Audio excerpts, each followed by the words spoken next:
I'm Philippa Han, CEO of Paradigm Norton, and this is Life Matters More, where we explore ESG, sustainability, and the future of business. Hello, and welcome to today's episode of Life Matters More, the podcast where we explore how businesses can be successful, responsible, and genuinely aligned with the world we want to live in.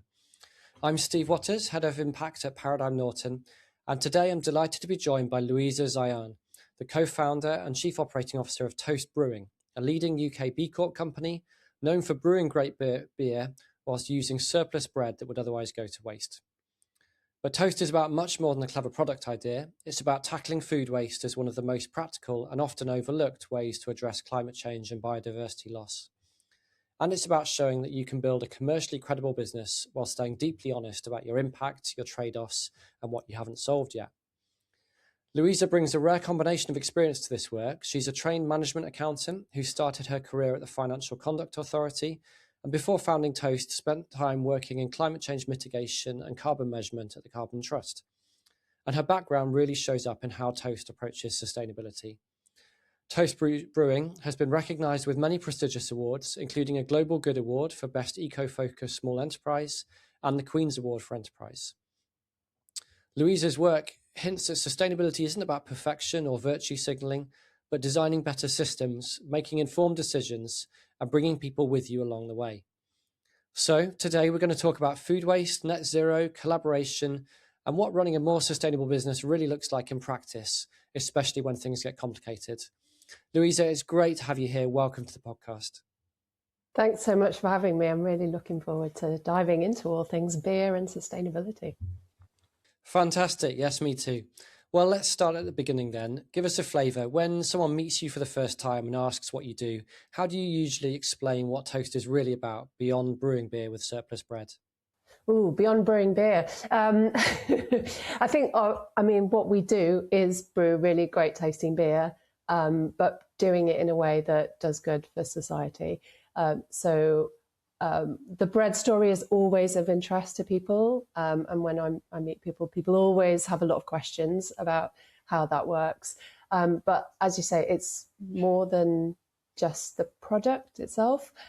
We've set up the business to be purpose-led. We're facing a climate and nature crisis, and food waste is both a huge symbol of that problem, but also a really good opportunity for us to all be part of the solutions.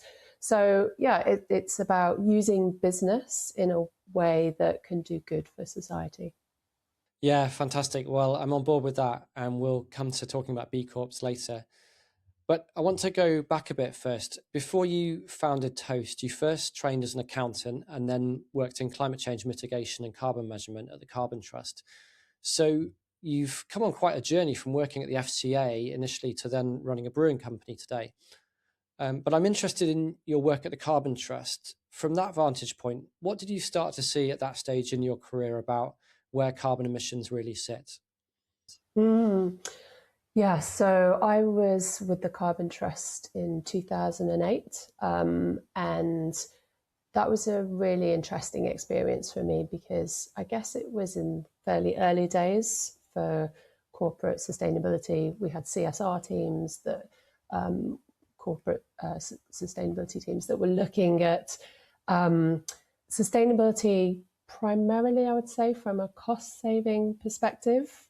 We were very focused on energy efficiency, energy reduction measures, but then also I think business was at a stage of realising the reality of the climate crisis, or the reality of where we were heading with the climate crisis. And so feeling this sense of responsibility to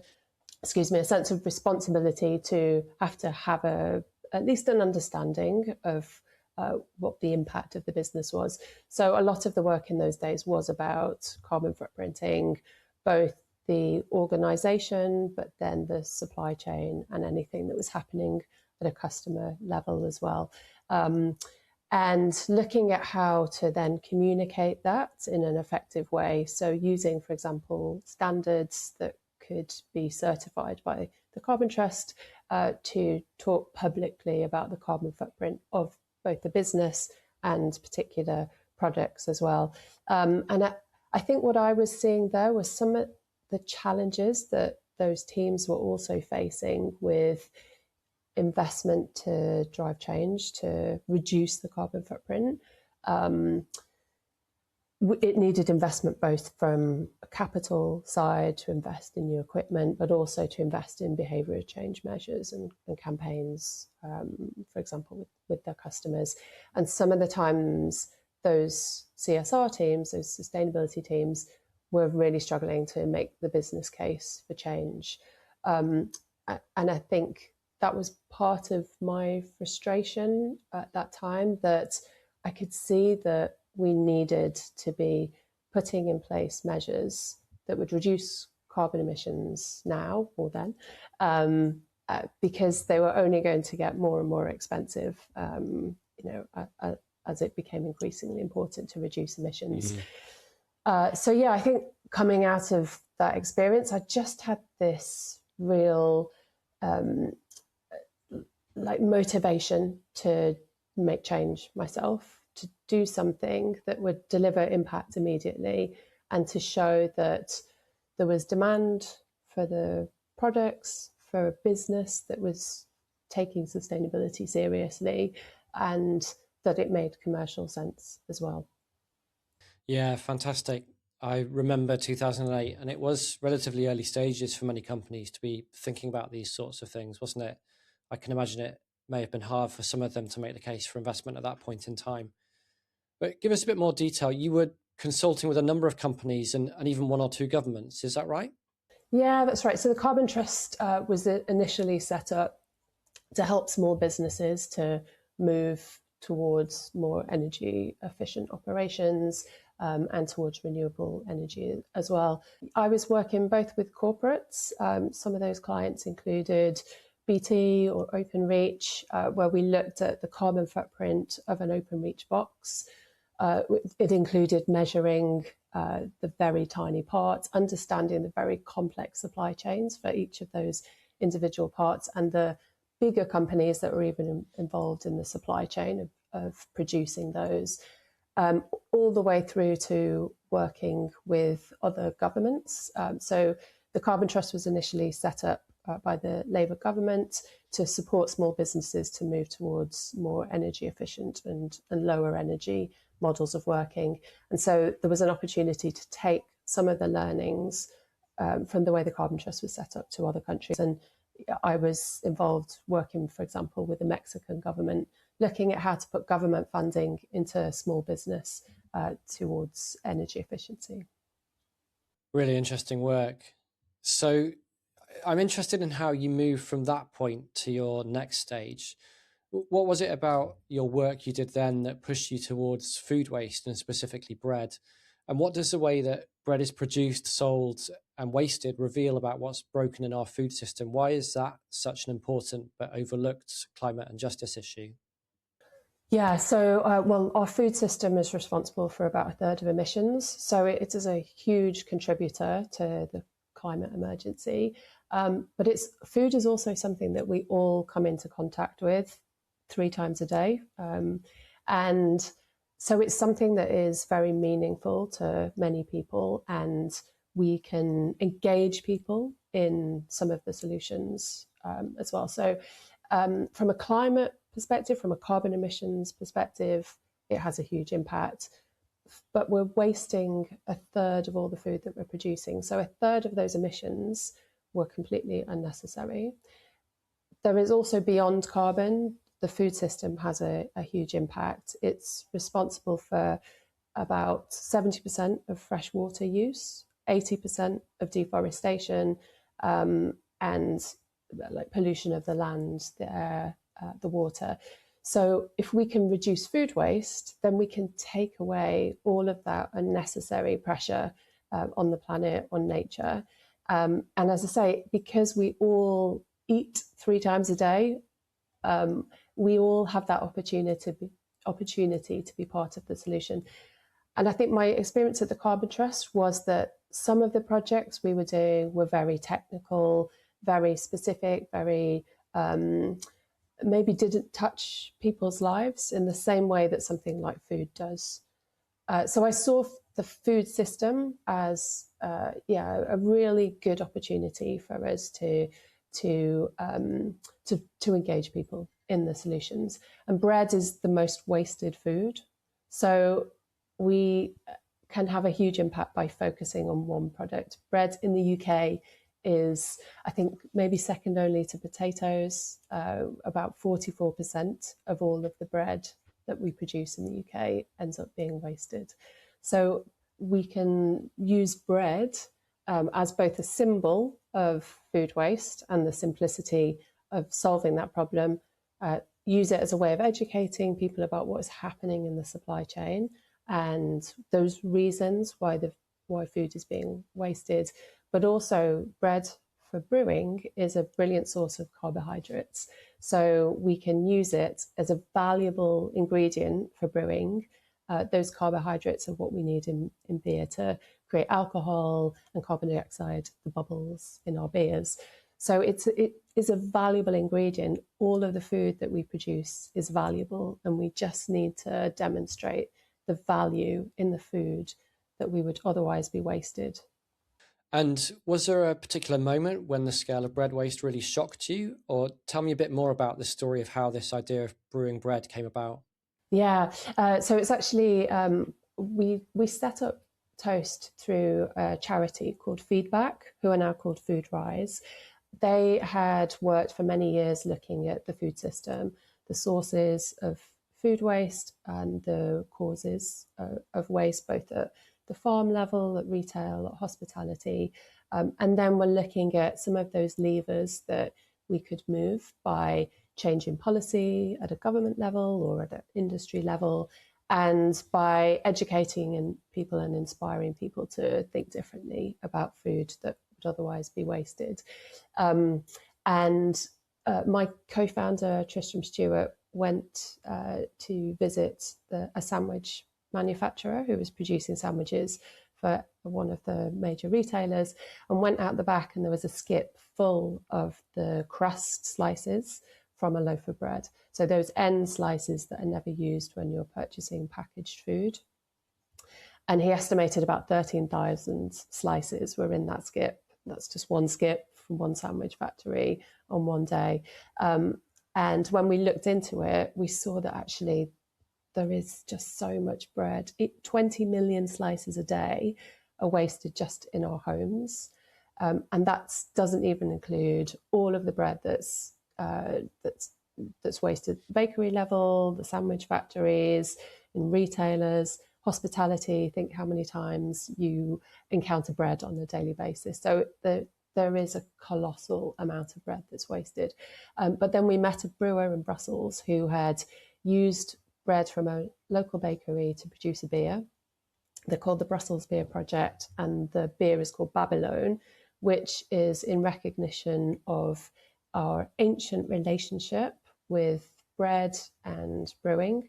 So the original recipe for beer from the ancient Mesopotamian people was about baking a grain, almost like baking a bread, and then using wild yeast to ferment it to create this divine drink that had added enjoyment benefits, but also it preserved those grains that it gave them a longer life than it would have been if it had been a grain to be consumed.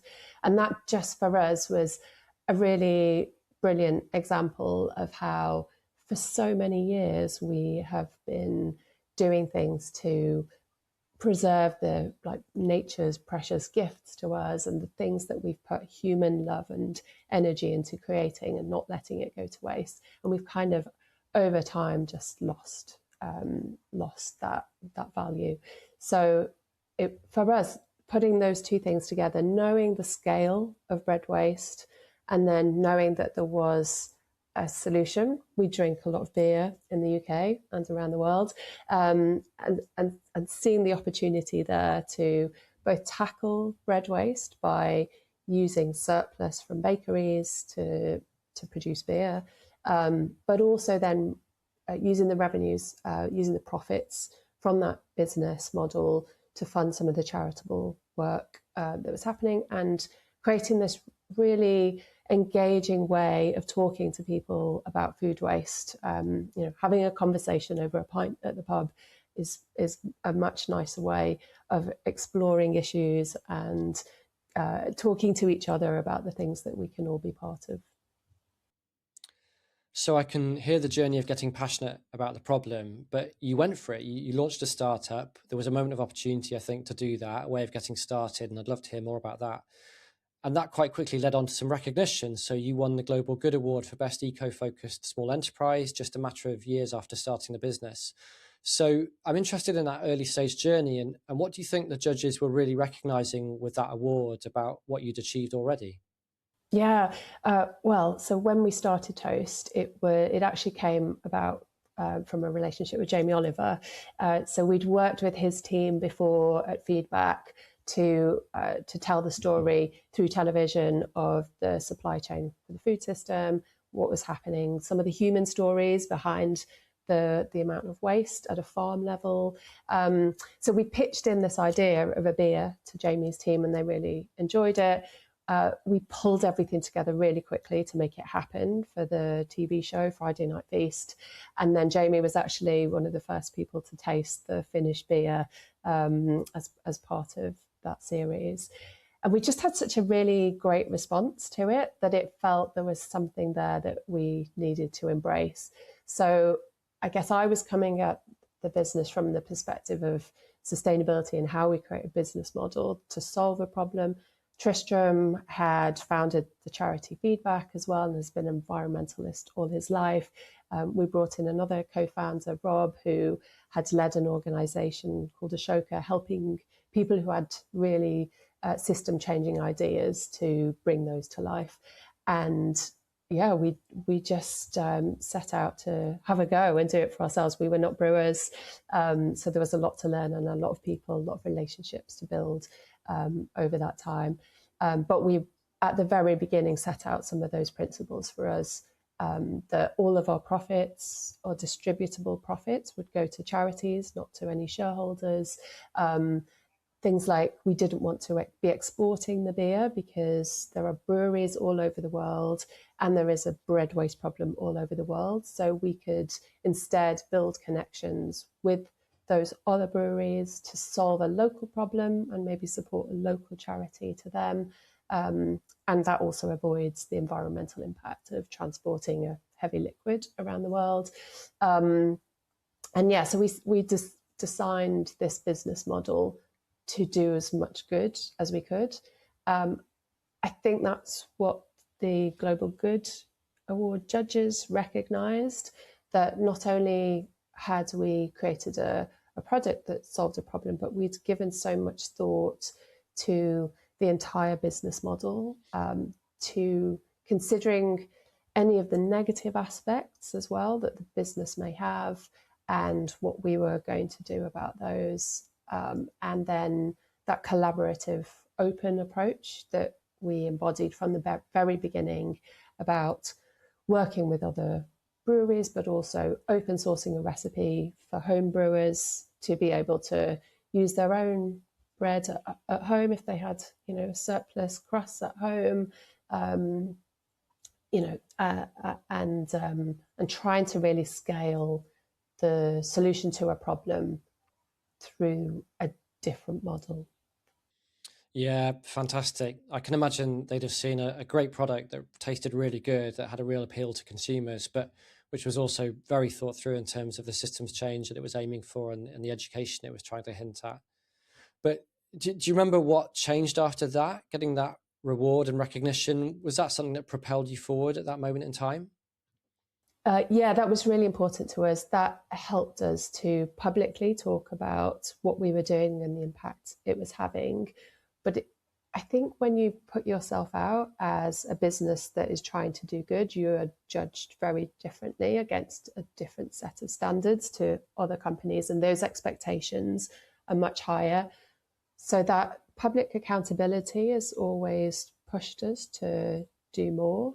And I think one of the major developments after winning that award was for us to think about how we can really scale the model behind Toast. It was going to be really challenging for us as an SME then. We are still an SME, a very small company, but bread waste is huge. And as I say, we drink a lot of beer in the UK, so there must be a way that we can not just, open source a recipe to get others to do it, but actually work with breweries to help them overcome some of those challenges. So we're working on an ingredients business called Companion, which is from the Latin compan, with bread, someone that you would share a meal with. It's all about collaboration, but with that bread pun in there, because we love a good pun. And we opened up an investment round at that stage to bring funding into the business. We've subsequently done another investment round as well. That equity that we raised has helped us to scale. It's helped us to invest in R&D. Some of the challenges of other breweries doing this is that it is more expensive to get going. There's knowledge that's needed. There's maybe changes to the recipes for the products. So we've looked at how can we create a product for other breweries that will help overcome some of those challenges. Brewers are used to buying grain from a maltster. It arrives in a sack, it goes into the tank in a very simplistic way. For them to find a local bakery, source the bread in a way that remains food safe, to have all the information on allergens. We dry the bread, turn it to a fine breadcrumb as well, so for them to then process that before it goes into the brew house, into the mash tun, is a lot to ask. And so it hasn't happened just through open sourcing an idea. And the development of a product, I'm hoping, will do that. We've taken on investment from Heineken in the second round and are working really closely with them. If we can achieve that with them, then that is the sort of scale where we start to see huge impact. So we're still working towards that, but I think the recognition that we had in those early days, that people loved what we were doing, they loved a different way of thinking about things and wanted to see more of it, really pushed us to think, how can we do more of this? And with those bigger partners, that we need to do that. Really interesting to hear that journey of how you started to scale not just your business, but scale the process that you've used. And as you say, I can imagine that the impact could be huge if this R&D work that you're doing on producing an ingredient that other breweries could use could take off. I mean, goodness knows how many pints Heineken brew each year, but that's really serious impact, isn't it? So we're getting into the practical side of brewing, which I'm interested in. Making beer is often described as energy intensive by nature. There's a lot of liquid to heat up. So when you started to learn about the brewing process, which, as you say, was new to you when you were starting, and particularly coming at it from a carbon lens from your background, what did you learn about where the impact actually sits with brewing, and perhaps how people might misunderstand that? What did you learn? Yeah, so I brought what I'd obviously been doing at the Carbon Trust on carbon footprinting into the business. So from the early days, we had a basic understanding of the emission sources for the business. And then over time, we've developed those, improved the data sources and the amount of coverage of the footprint. But what became clear to us in the very early days was that, which I think we knew, it was part of the reason for doing this, but barley has such a huge impact on beer, the carbon footprint of barley. So there are emissions involved in the production of the barley on the farming side, a lot of it to do with the chemical additions used in farming. And then the barley is transported to a maltster, where a lot of energy is used to malt the grain. Essentially, you're starting the germination process of the seed using water and heat to crack the seed open and make those sugars inside accessible. So barley, I think for most people, you would think of beer and barley as a really good natural ingredient, which of course it is, but you don't really think of it as having a carbon footprint. And so when you think of the carbon footprint of beer, you're not really thinking about barley. That's, the rolling hills of fields growing and nature thriving within those fields, which often isn't, obviously, with huge monocultures. But yeah, it has a huge carbon footprint. So taking out a third of that barley, which is what we do by replacing it with surplus bread, means we can significantly reduce that. But we'll always need barley. Barley has it has an enzyme that breaks down the carbohydrates that helps those sugars become accessible for brewing. And it also has these beautiful flavours that it adds to the beer, those malted notes.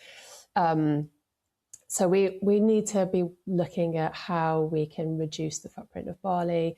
And a lot of the maltsters are doing that, both from their own emissions, but for them upstream, working with farmers, looking at more regenerative practices that are helping to lock down more carbon into the soil.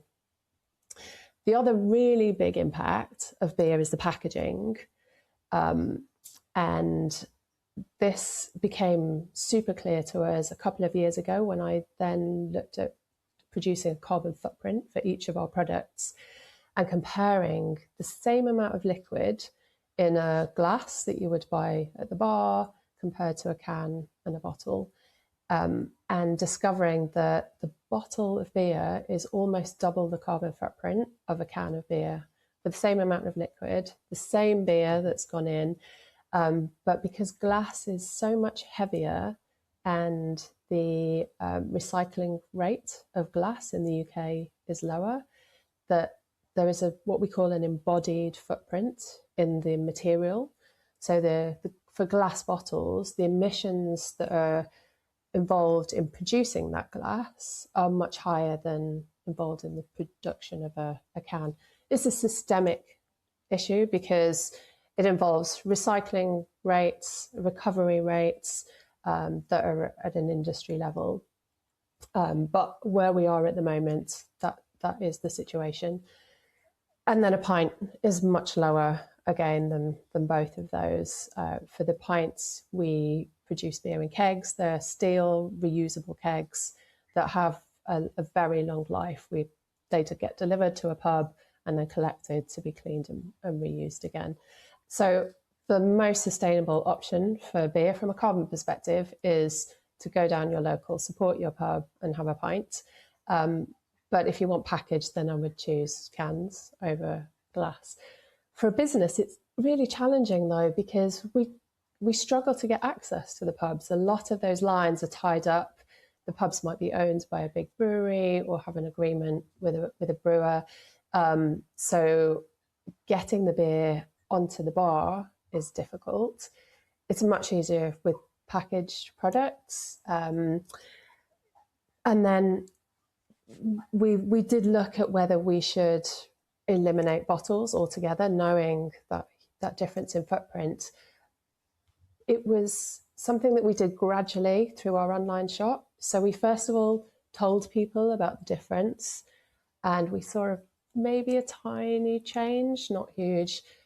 We adjusted the price, so we made the cans cheaper, and then we did see a little bit more of a shift, but there were still people that wanted to buy the bottles, and we couldn't really justify it. We also were struggling with breakages as well, so like that also adds, to the problem. So we just took the bottles off the website. With hospitality, though, a lot of companies want bottles. They just are, I think that experience of drinking out of a bottle is preferred by many people, even though you should always drink out of a glass because you taste with your nose as well. The aroma is really part of the experience of enjoying a beer. So I think we've got a lot of work still to do on changing the perception of the packaging, but also how do we access markets? How do we make sure also people keep going to the pub and keep supporting pubs? So yeah, those were, I guess, the big two areas for me from a carbon perspective. There are also other environmental impacts to consider, water being a really big one for the brewing industry in particular. Well, it's probably music to all of our ears to hear that going to the pub might be the more sustainable thing to do. That's a great encouragement to everyone, I think.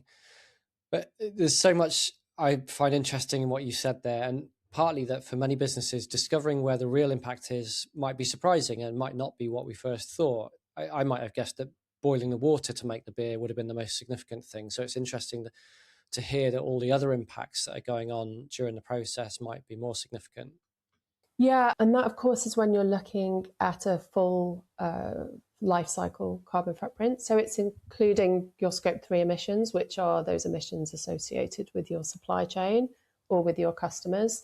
If you're just looking at scope 1 and 2, so those emission sources that are owned or controlled by your business, then like heating the water, heating the liquor for brewing is a huge source of emissions. And it's one that's really difficult for us to act on as smaller brewers.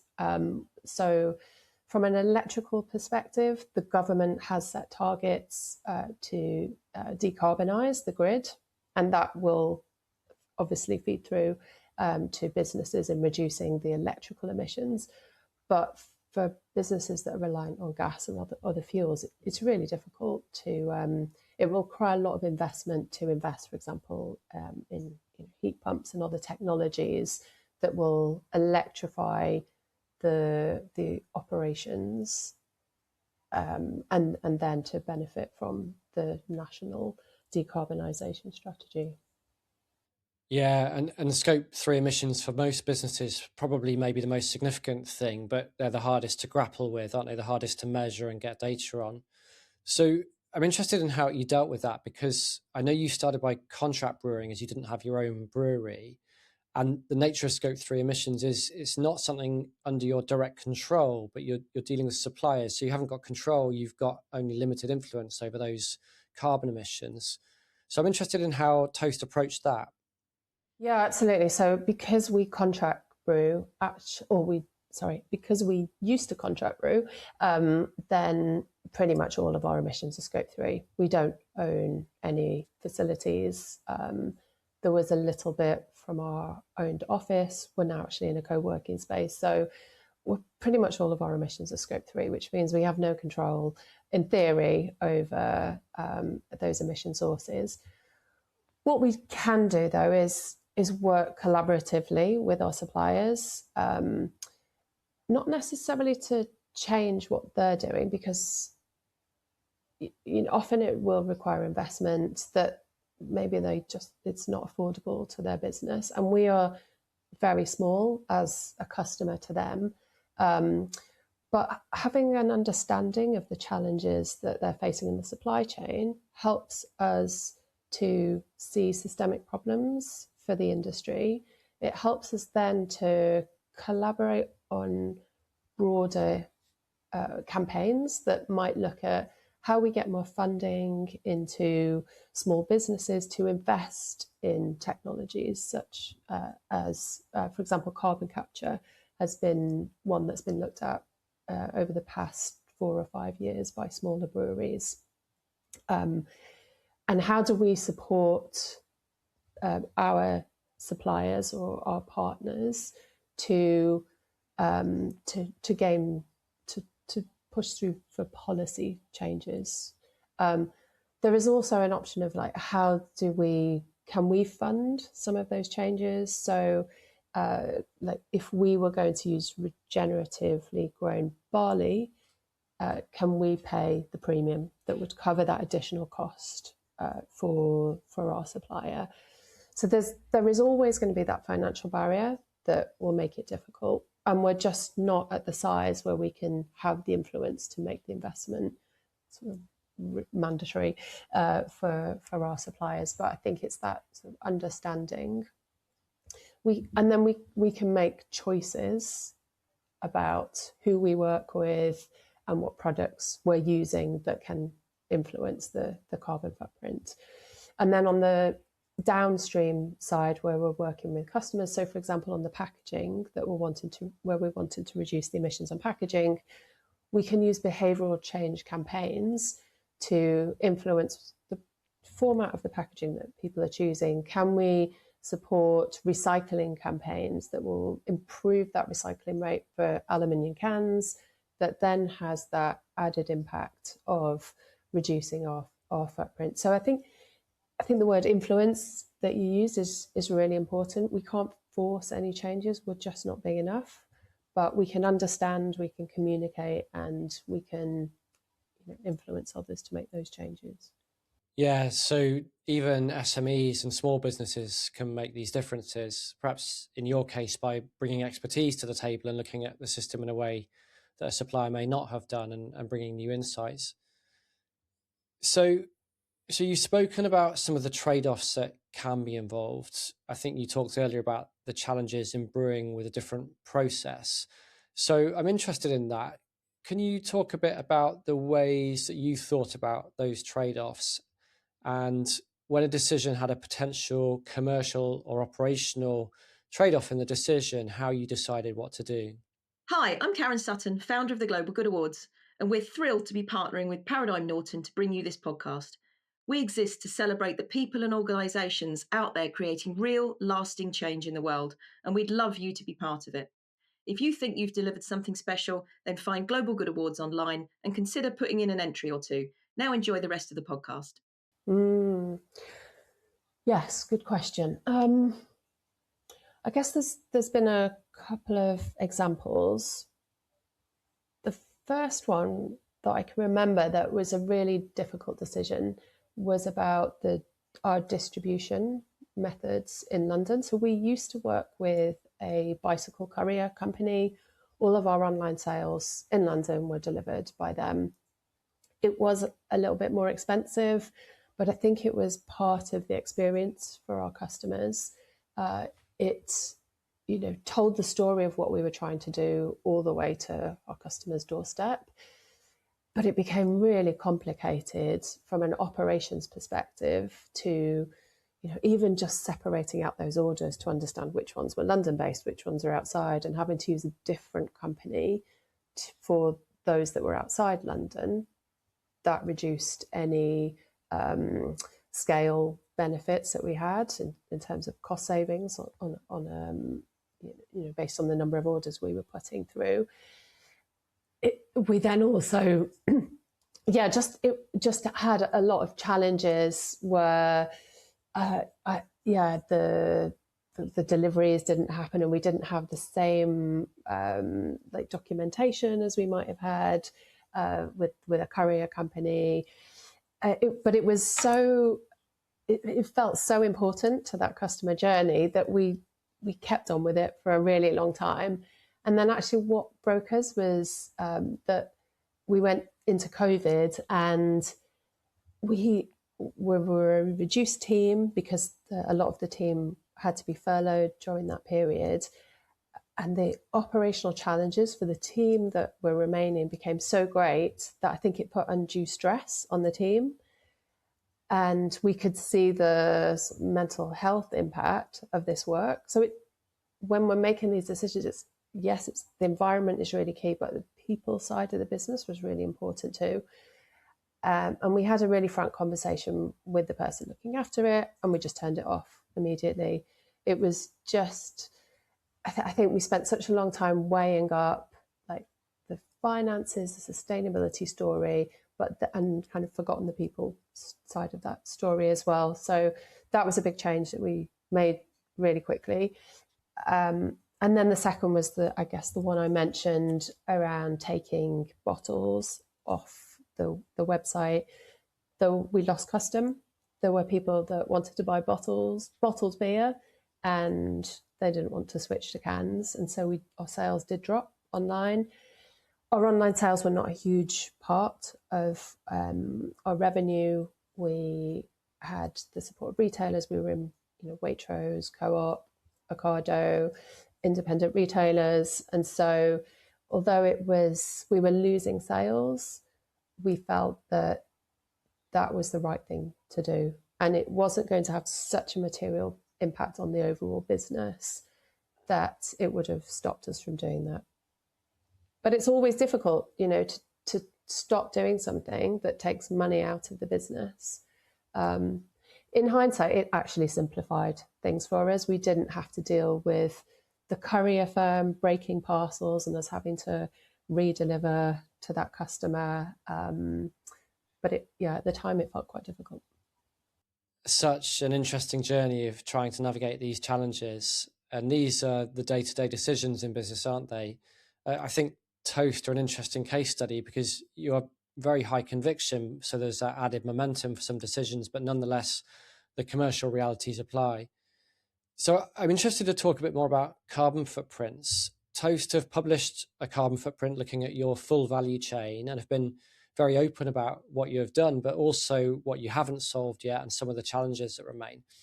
Why should companies estimate their emissions at all, and how could they start? I think it's just a really useful insight into your business, into the impact that you have as an organization. And you can do it on a really basic level, just to give you a heat map to say, these are where the main emission sources are, and that's where I'm going to focus and really work on what can be done in those areas. I think there's a tendency to think that it's really complicated, that you need to pay for a consultancy or invest in software. And yes, if your business is larger and really complex, then that probably is the route to take. But to begin with, particularly for small businesses, it really doesn't have to be difficult. It's a matter of mapping out your basic processes, and I'm coming at this from the perspective of a product business, so it's slightly different if you're services. But you're essentially looking at what are the inputs into your business, so ingredients, materials, packaging, and what are the outputs, which will be your product and any waste.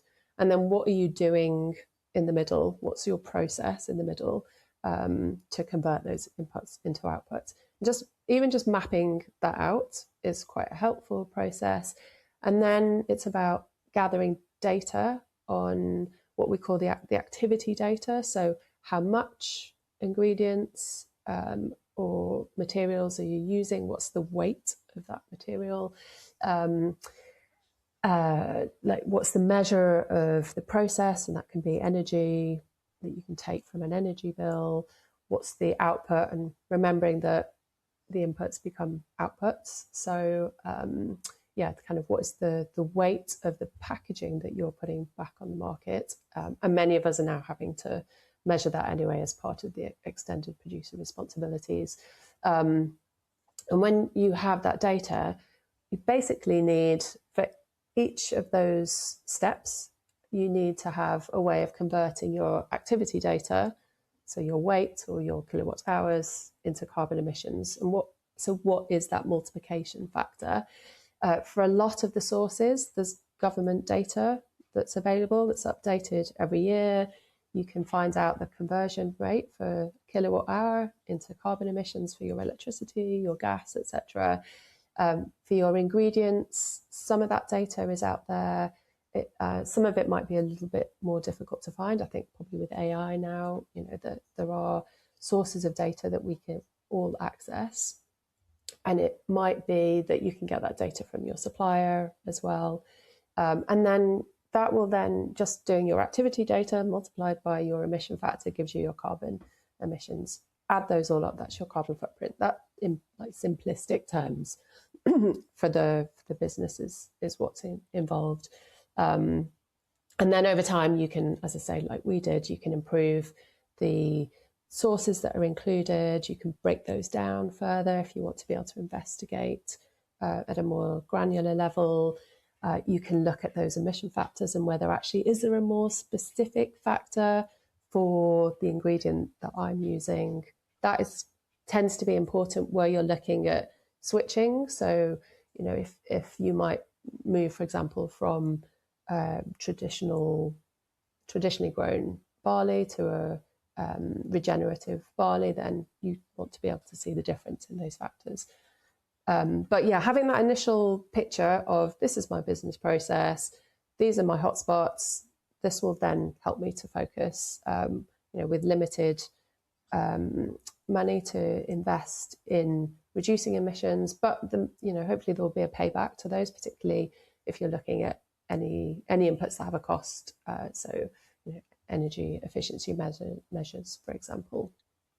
And just, it helps us to focus financially, but also the energy that we have to work on these things when they're perhaps additional to the everyday operational challenges of the company. Yeah, so it doesn't have to be super complicated.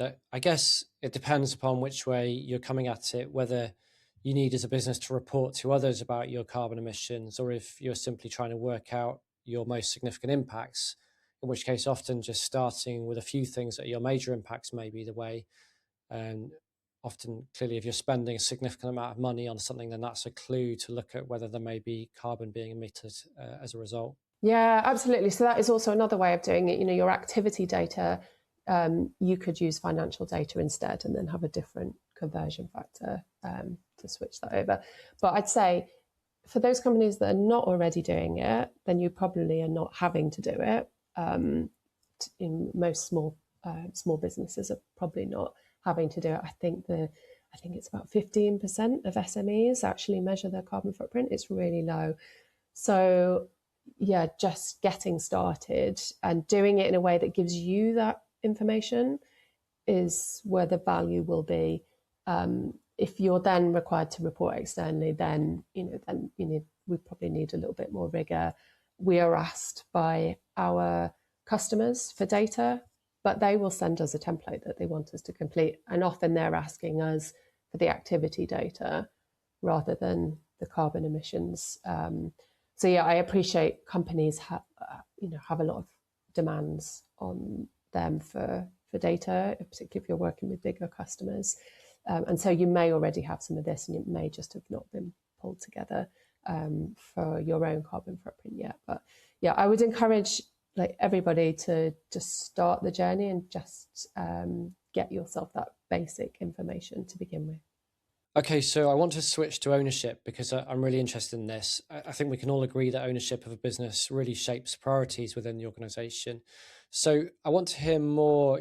You already mentioned a little about this. Why was it so important to you to design Toast's ownership structure differently from the start? Yeah, definitely.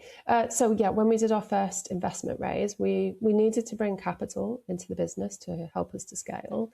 We actually did a crowdfunder before we did an equity raise.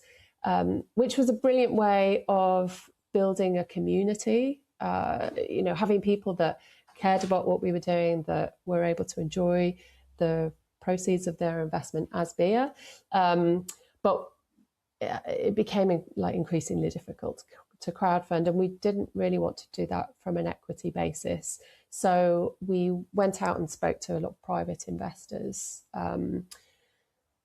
including companies like the National Geographic, for example. It was one of our earliest investors. But we also wanted to do that differently. So we already had within our Articles of Association this commitment that all of our profits would go to charity, and we didn't want to change that. It wasn't like we'd set up to be kind and generous and give to the charity. We're actually set up out of a charity. So it was really fundamental to what we were doing. And we needed to think about how we can raise capital but not give dividends, essentially, which influenced the sort of organisations we were talking to.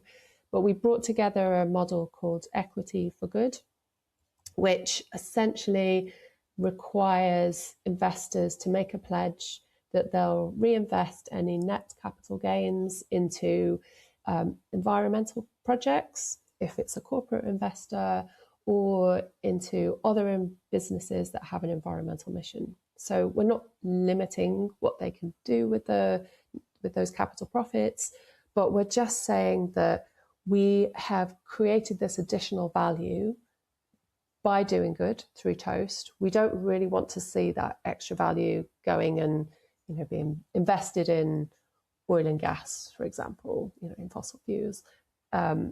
So it was our way of putting a little security around that capital so that it could go on and do good for someone else. And then we'd hoped that actually maybe other companies will adopt a similar model, so we can gradually create this like equity for good economy, was an aspiration at the time. And it would then help fund other startup businesses like Toast, or other scaling businesses like Toast, that were building a business model that was different. And then the second round of investment, we brought Heineken in as an investor. That was a strategic partnership as well, because they could become a customer for the bread supply for us, and work with us on an R&D basis to make sure that the formulation of the product that we were developing would work in a small microbrewery like we had, or it would work with one of the macro beer companies in the huge facilities. So it could really then enable us to create something that could shift impact. And Heineken had their own net zero targets. As I said, barley is a huge part of the beer's footprint. And so they were already looking at regenerative agriculture, they're looking at other projects, but this was an additional sort of R&D type investment for them to see how the circular economy could also be part of their strategy. And really bold, both to set out with 100% of profits going to charity, and also then to ask investors to make this pledge as well. I'd love to hear any stories about the impact of that, perhaps the ways that you've supported charities, but also any other ways that you think the ownership structure has changed some of the decisions that you've made along the way, or how things have played out. Yeah, so in supporting charities, we set up out of what's now Foodrise and worked with them for the first few years. The challenge I think that we had was in communicating that to beer drinkers. People were asking, what is a food waste charity? What do they do? And we also realised that what people really cared about was the nature around them, the nature that they're experiencing in their local parks, their gardens, the weekend trips to the countryside.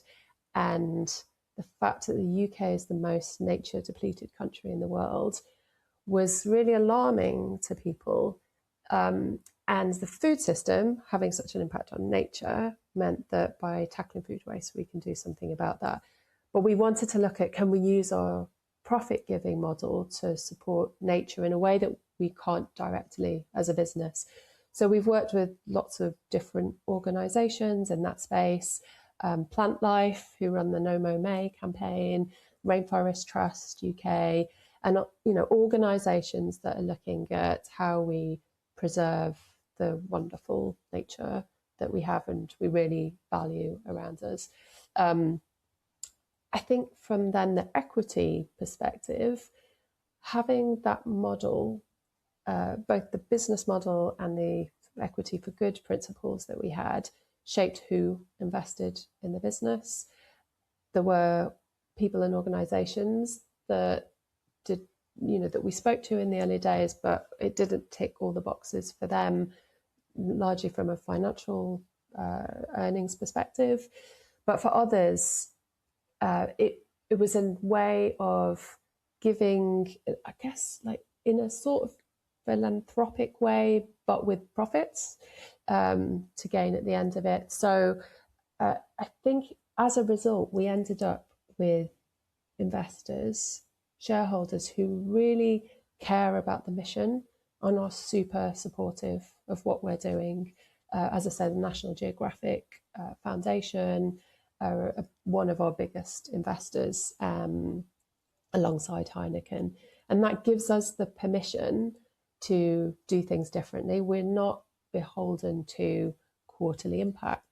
We're not beholden to quarterly profit reports. We're not having to make decisions that are all about the profitability of the business because we don't have shareholder primacy.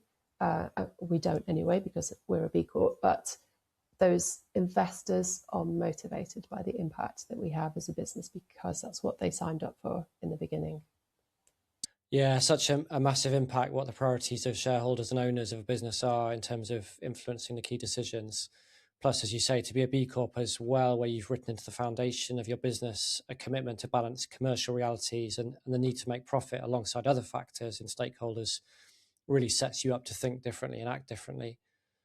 So let's talk about net zero. Net zero has become a headline claim for many businesses, but also a source of confusion and mistrust at times. What do business leaders most misunderstand about what net zero actually means? I would say most business leaders understand net zero.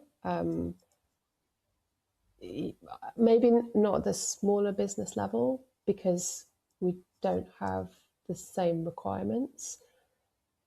But yeah, I think in the business community, particularly those that are working on sustainability, it will be understood.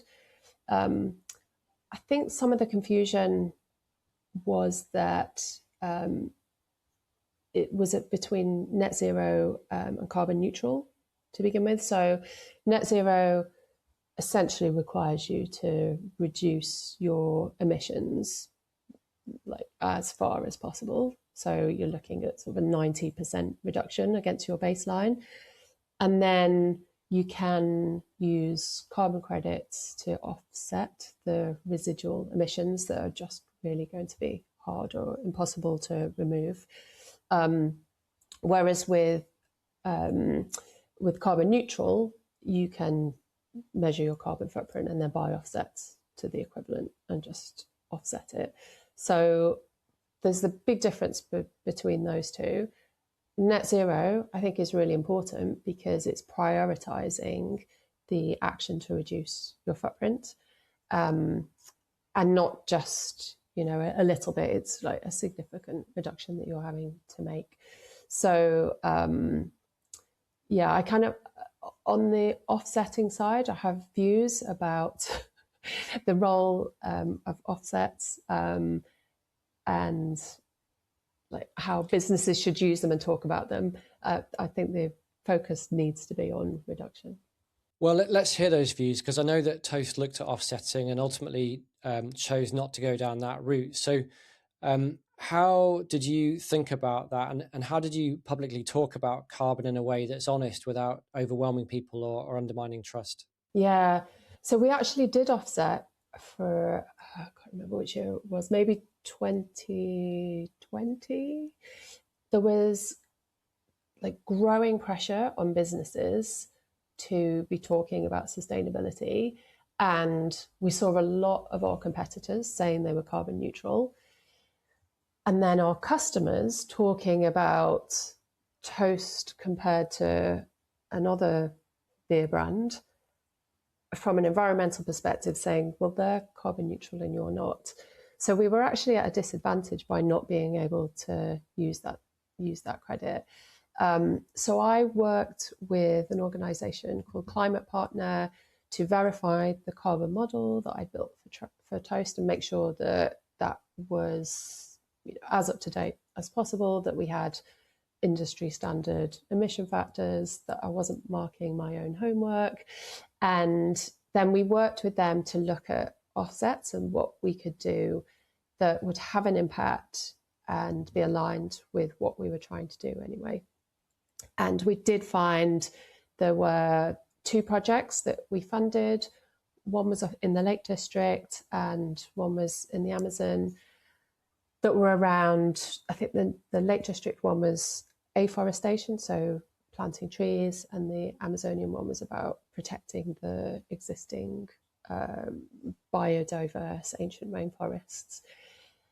And it was a cost for the business, but it was essentially a cost to compete and to keep Toast at the forefront of being seen as sustainable from our customers. We were still obviously doing all of those other things that we'd set the business up to do, primarily using surplus bread to significantly reduce the footprint of our beer because we weren't using malt and that bread wasn't being wasted. And then I spent some time looking into it, and I just felt that it was so difficult for me to know that those trees had been planted, that forest had been protected. There were stories being told about other offset schemes where that it just hadn't happened, or it hadn't happened to the scale that companies had bought the offset. So they were not delivering the carbon reductions. And there were a lot of other questions around additionality, which is, would it have happened anyway? And then the whole issue of the claims and what it meant, and are we just confusing consumers? At Paradigm Norton, we believe money matters, but life matters more. That's why we put people, purpose, and long-term impact at the heart of financial planning. As an employee-owned B Corp business, sustainability is central to how we think about wealth, helping you invest in ways that support responsible business practices. So by working with us, you can feel confident that your money is working for your future and the world you want to live in. And then around, that would have been at sort of 2023, I think, there was new standards that were launched around how companies were able to communicate their environmental credentials. That meant if you claimed carbon neutrality, you had to explain that you'd measured your footprint, that you'd purchased offsets, credits, and then explain what they were. So you go from having a little symbol that sits on a can to quite a large piece of text that you're not able to put on there. And then there were also implications for getting this wrong. So a lot of companies started to pull back from it anyway, and Climate Partner removed their certification scheme for carbon neutrality. So we'd already put some money into these nature-based schemes, but it just felt like it didn't really align with what we were trying to do as an organisation, because we'd committed to invest net profits into charities that were working in the nature space anyway. And we also said that would be a minimum of 1% of revenue. So in those years when profits were low, it would guarantee that money was going to these organisations. And we were essentially taking that money away by creating another expense in the business that gave me a certificate. Whereas the projects that we were investing in were ones where we had a direct relationship with the people that were delivering the impact. We did a project a couple of years ago with another B Corp called Action Funder, where we put money into a pot and then ran a campaign to select community gardens around London who were all working to bring back nature and tackle food waste. So it might have been, for example, putting in a composter in a garden or creating meals for people that would otherwise be wasted. And we got to go and visit those gardens to meet those people that were impacted and to tell their stories as well. So for me, it just felt much more important that I was able to see that impact and not be distracted from the reduction work that we were doing. And I think that, that was part of the problem, that people were buying these offsets and not doing any of the work to reduce their emissions. It was much easier and simpler to just purchase credits. So, again, this is another one where it's a different story if you're a large company, and you're part of emission schemes. But for small businesses, it was a huge expense. Let me just also say there are projects that would not happen otherwise or would not have happened otherwise without some of this investment going in. But to then claim you're carbon neutral because you're investing in those, I think where the problem sat. So yeah, by all means, please do invest in nature restoration.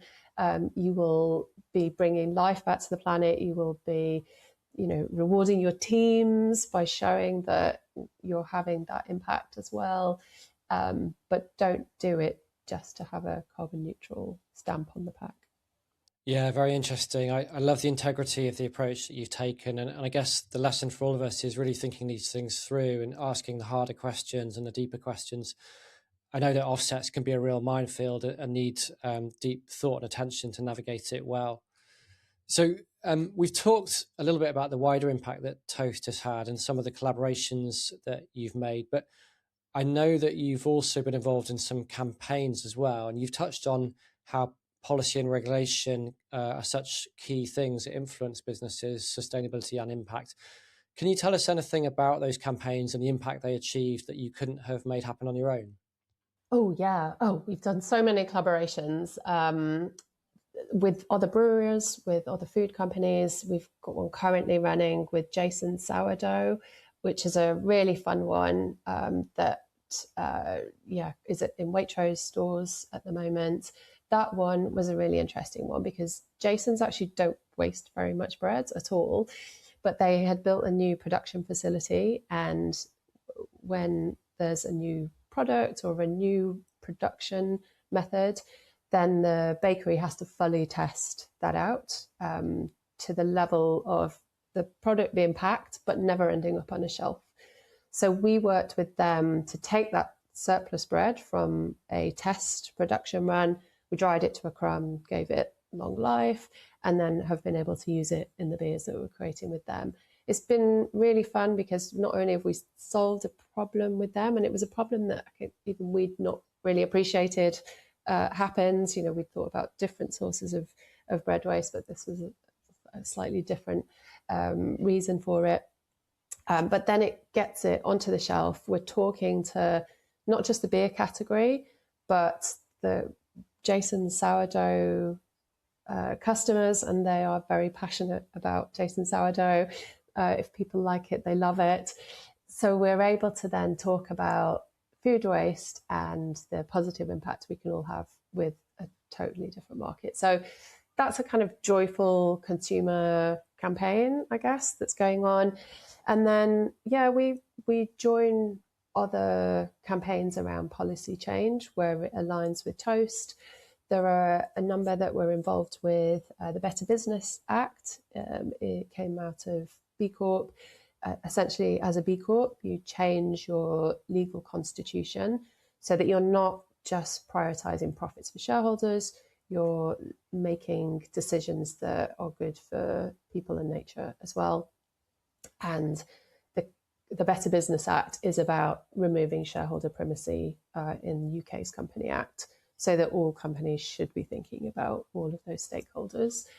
And we did that because we've been a B Corp for a very long time. We were the first brewery in the UK to certify, and we're the highest scoring at the moment. And we kind of tried to be very involved in the B Corp world, the movement, the community, because we believe in the aims of it. It has not been without challenges, but we believe in the direction that we need to take all businesses. And then other campaigns that are maybe more grassroots around legislation. There's one called the Climate and Nature Bill that's run by 0 Hour, that's about limiting warming to 1.5 degrees and reversing nature loss by 2030, and an ecocide law as well, bringing in basically a law against harming the ecosystem. And so our involvement in those projects varies. We have done protests with the teams behind them. We've been on like climate marches with them. We've held events, fundraising events for them, or events where they're able to talk more about their missions, and generally try to bring much more awareness to the issues with people that might not be really necessarily engaged in some of these worlds. You know, we've got a lot of people that drink beer in the UK who won't go on a climate march, but can learn a little bit about food waste and then, you know, learn about some of the wider systemic problems, but also have hope because there are so many people in different formats changing different levers to try to tackle all of these things. Really interesting, and so important for government to hear the voices of businesses and particularly those who are really thinking deeply about sustainability as policy is being formulated. So for people listening who are running a business or sitting on a board, are there any assumptions about sustainability that you'd really encourage them to challenge and look at, or anything else you'd like to throw out for them to think about? Yes.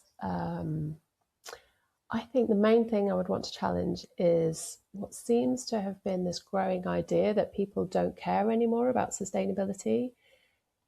I think there was a real push, as I say, like around 2020, 2021, we had COP26 happening in Glasgow. So for the UK, it became a very kind of local, the international scale became very local.